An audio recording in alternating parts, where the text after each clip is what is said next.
विकसित भारताचं उद्दिष्ट साध्य करण्यासाठी केंद्र सरकार लवकरच बँकिंग क्षेत्राबाबत एका उच्चस्तरीय समितीची स्थापना करणार आहे।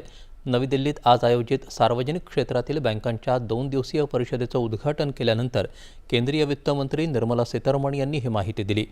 विविध मुद्दे आणि शिफारशींचा विचार करून ही समिती बँकिंग क्षेत्रातील सुधारणांची पुढची दिशा निश्चित करेल असंही त्यांनी नमूद केलं।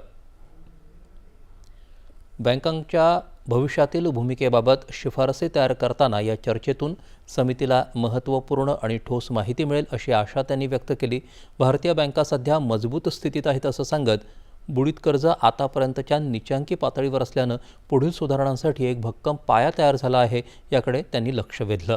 उच्चस्तरीय समितीनं आपल्या शिफारशी सादर केल्यानंतर भारताचा आर्थिक विकास वेगानं करण्यासाठी सरकार आणि बँकिंग क्षेत्र त्वरित पावलं उचलायला सज्ज असेल असा विश्वास मंत्र्यांनी व्यक्त केला। भारताकडे आपल्या दीर्घकालीन विकासाची उद्दिष्ट साध्य करण्यासाठी 20 वर्षांपेक्षा कमी कालावधी उरला आहे, त्यामुळे ही प्रक्रिया एका महत्त्वाच्या टप्प्यावर होत असल्याचं त्यांनी यावेळी सांगितलं।